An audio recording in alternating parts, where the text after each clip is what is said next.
প্রধানমন্ত্রী তারেক রহমানের সাথে সাক্ষাৎ করার পর এবং তিনি সেটা বলছেন পিপল টু পিপল কন্ট্যাক্ট সেটার কথা বলছেন এবং তিনি বলছেন এমন কোনো ইস্যু নেই যেটা আলোচনার মাধ্যমে সমাধান করা যায় না।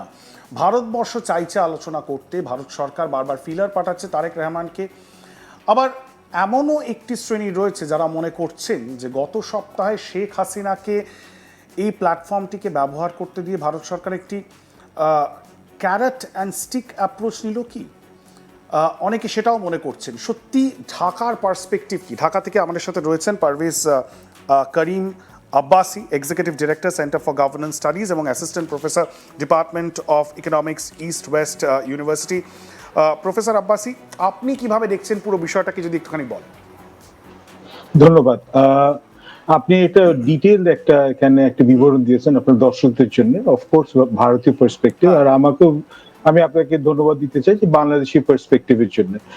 প্রথমে দুটো সংশোধনী আছে, ছোট করে বলে দিই। একটা হচ্ছে যে আমাদের প্রাইম মিনিস্টার জনাব তারেক রহমান যে ওনার ফার্স্ট ভিজিটটা ছিল অ্যাকচুয়ালি মালয়েশিয়াতে। মালয়েশিয়াতে এক ভিজিটের পর ওটার দ্বিতীয় ভিজিটটা ছিল হচ্ছে চায়না, মালয়েশিয়া এবং পরবর্তীকালে চায়না। জি জি, আচ্ছা। আর দ্বিতীয়টি হচ্ছে যে আমি সিজিএস এক্সিকিউটিভ ডিরেক্টর বাট কর্ণধার নন, ওটার জন্য প্রেসিডেন্ট আছেন এখানে জিল্লুর রহমান। বাট এখন আসল এখানে ন্যারেটিভটাতে যাচ্ছি। বাংলাদেশের পার্সপেক্টিভে দেখুন, আমি বর্তমান সরকার এবং সাধারণ মানুষ কি ভাবছে, এটা হচ্ছে আপনাদের এখানে কথা। ভালো লাগলো এখানে হচ্ছে ভারতীয় হাই কমিশনার দিনেশ ত্রিবেদীর কথাগুলো শুনে। ওনার সাথেও আমি বিভিন্ন প্রোগ্রামে দেখার সৌভাগ্য হয়েছে।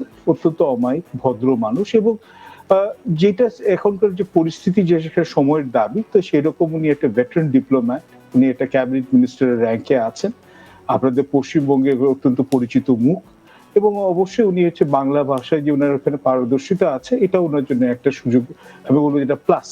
এবং উনি এখানে একজন একটা ডিপ্লোম্যাট, যেভাবে করার কথা, বলার কথা, সেটাই উনি করেছেন।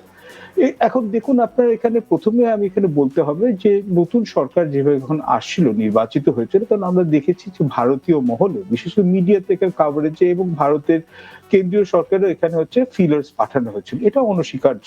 এবং আপনি এবার দেখবেন যে এখানে যে বিএনপি যে ইলেকট্রাল ন্যারেটিভটা আছে, ওখানে কিন্তু এখানে মানে অ্যান্টি ইন্ডিয়ান কোন রেটরিক বা এগুলো কিছু ছিল না। প্র্যাগম্যাটিজমের উপরে, এখানে বাস্তবতার উপরে কথা চাপ ছিল বা এখানে ফোকাস ছিল, এবং এখানে ছিল যে বাংলাদেশ, ওদের পররাষ্ট্র নীতিতে হচ্ছে বিএনপি কথা হচ্ছে বাংলাদেশ ফার্স্ট।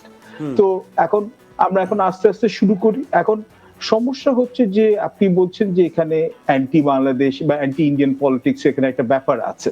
নিশ্চয়ই প্রত্যেকটি দেশেই থাকে, প্রতিবেশীদের মধ্যে সমস্যা থাকে। আবার ভারতেরও আমরা দেখবো যে আমাদের বর্ডারিং এলাকাগুলো আছে, সেখানে কিন্তু অ্যান্টি বাংলাদেশের পলিটিক্স আছে। প্রথম যে এখানে স্ট্রেসটা পড়লো একটা ডেমোক্রেটিক্যালি ইলেক্টেড গভর্নমেন্টের উপরে, যে ভারতের সাথে সম্পর্ক রিসেট করার সময়, যে পশ্চিমবঙ্গের নির্বাচনের সময়। এবং আপনি নিশ্চয়ই জানেন যে পশ্চিমবঙ্গের নির্বাচনের ব্যাপারে আমাদের এখানে বাংলাদেশের, যেহেতু আমরা একই ভাষাভাষী, আমরা এখানে একই ভাষায় আমরা কথা বলি, তো ওখানে একটা আগ্রহ আছে।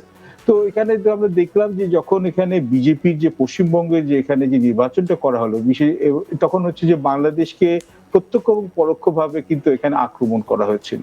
এবং এই নতুন গভর্নমেন্ট কিন্তু যখন ক্ষমতায় এখানে এজিউম করলো, তারপর থেকে কিন্তু পুশিনের কিন্তু উদ্যোগটা কিন্তু শুরু হয়ে গেছে, এবং এখনো কিন্তু ক্রমাগত চলছে, অন এন্ড অফ।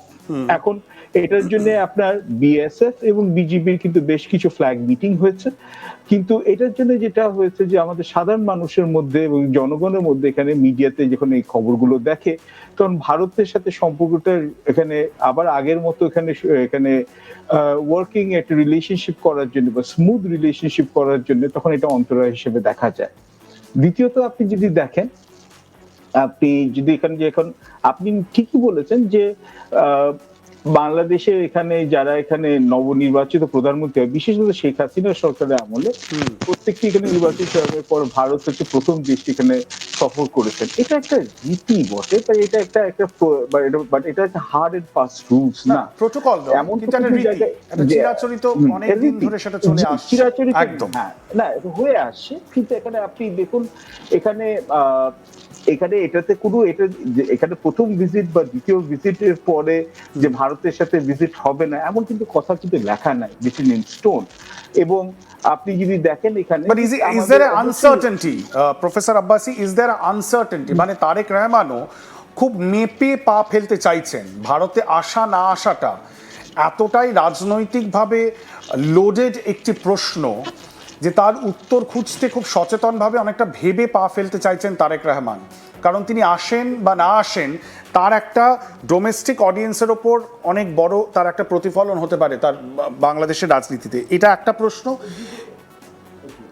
এবং দ্বিতীয় প্রশ্ন যে হাসিনা ইস্যুটাকে কি সরিয়ে রাখা সম্ভব? আচ্ছা ঠিক আছে, কারণ যখন ফেব্রুয়ারি মাসে আমি এই আপনাদের নির্বাচন কভার করতে গেছিলাম, মির্জা ফখরুল ইসলাম তিনি সবচেয়ে বরিষ্ঠ নেতা বিএনপির, তাকে যখন আমি প্রশ্নটা করি তিনি কিন্তু বলেছিলেন যে ভারতের সাথে সুসম্পর্ক বিএনপি চায়, কারণ তারা সবে নির্বাচন জিতে এসেছে, ক্ষমতা তখনও তারা আসীন হয় নাই, কিন্তু তারা বলছিলেন যে হাসিনা ইস্যুটাকে সরিয়ে রেখে তারা এগোতে পারবেন। কিন্তু সরকারে আসার পর আদেও কি তারা এই হাসিনা ইস্যুটাকে সরিয়ে রাখতে পারবেন, নাকি এটাই হয়ে যাবে সেন্ট্রাল কোর ইস্যু? জি জি, আমি আপনাকে এখানে হচ্ছে যে আমি খুব সহজভাবে আপনাকে উত্তরগুলো দিচ্ছি। এখানে হচ্ছে যে এক, প্রথমত হচ্ছে যে এটা একটা ডেমোক্রেটিক্যালি ইলেক্টেড গভর্নমেন্ট, আপনি ঠিকই বলেছেন। তো অবশ্যই ঠিক যেমন প্রাইম মিনিস্টার, ভারতের প্রাইম মিনিস্টার নরেন্দ্র মোদী সাধারণ মানুষের চিন্তা ভাবনা বা সাধারণ মানুষের পালসটা ফিল করতে হয় ওনাকে, এবং হচ্ছে ওটাকে রিফ্লেক্ট করতে হয় পলিসির মধ্যে। ঠিক তেমনি হচ্ছে একটা ডেমোক্রেটিক্যালি ইলেক্টেড একটা গভর্নমেন্টের একটা প্রাইম মিনিস্টার হিসাবে, দেশের নেতা হিসাবে, এখানে শীর্ষস্থানীয় নেতা হিসাবে উনাকেও এখানে মানুষের একটা এখানে এই পারসেপশনটা এখানে আছে যে এখানে ভারতের সাথে সম্পর্কটা এখানে হচ্ছে যে আস্তে আস্তে এখানে কনফিডেন্স বিল্ডিং মেজার্সটা করতে হবে, ডায়ালগটা ইনিশিয়েট করতে হবে। এবং আপনি যখন এটা বলছেন যে হাসিনার ব্যাপারে কি এটা অন্তরায় হয়ে যাবে নাকি, এখানে 2 থেকে 3টি ইস্যু আছে যেটা বাংলাদেশ থেকে এটা ফ্ল্যাগ করা হয়েছে এবং বেশ আপনি হয়তো বাংলাদেশি মিডিয়াতে দেখেছেন।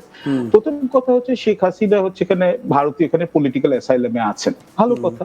এখন ওনার জন্য এক্সট্রাডিশনের রিকোয়েস্ট এখানে পাঠানো হয়েছে, ভারত তার এখানে আইন অনুযায়ী চলবে। কিন্তু আমাদের এখানে যেখানে আদালতে যেখানে আছে সেখানে হচ্ছে ওনার এখানে বেশ কিছু গুরুতর অভিযোগ হয়েছে এবং কিছু কিছু এখানে মামলায় ওনার এখানে রায়ও বের হয়েছে, এবং তার সাথে সাথে ওনার শীর্ষস্থানীয় অনেক নেতৃবৃন্দ এখন ভারতে আছে। মৃত্যুদণ্ড প্রাপ্ত একজন আসামি বাংলাদেশে। এখন হচ্ছে আপনি, এবং আমাদের এখনো কিন্তু মাত্র 2 বছর হচ্ছে জুলাই থেকে অগস্টে এখানে হচ্ছে যে ছাত্র জনতার যে এখানে উত্থান এবং ইউএন রিপোর্ট অনুযায়ী 1400 এখানে হচ্ছে অধিক এখানে হচ্ছে নিহত হয়েছে। এটা আমি ইউএন এর আমি ইনভেস্টিগেশন হিসেবে কোট করছি। এখন আপনি ব্লেম গেম যেখানে যান এটা পরের হিসাব, ভারতীয় কনস্টিটিউশন অনুযায়ী ভারতীয় আইন অনুযায়ী যাবে। কিন্তু আপনি দেখুন শেখ হাসিনা কিন্তু তখন কিন্তু বেশ সেখানে নীরব ছিলেন। ভারতে কিন্তু আরো দুটো কিন্তু নোটেবল কেস আছে ফর পলিটিক্যাল অ্যাসাইলাম। একটা হচ্ছে দালাই লামা, সবার শ্রদ্ধেয়, এবং হচ্ছে যে নাজিবুল্লাহ যিনি আছেন যে প্রাক্তন এখানে আফগানিস্তানের স্ট্রংম্যান এবং প্রেসিডেন্ট, উনার পরিবারও কিন্তু ভারতে পলিটিক্যাল অ্যাসাইলামে আছেন।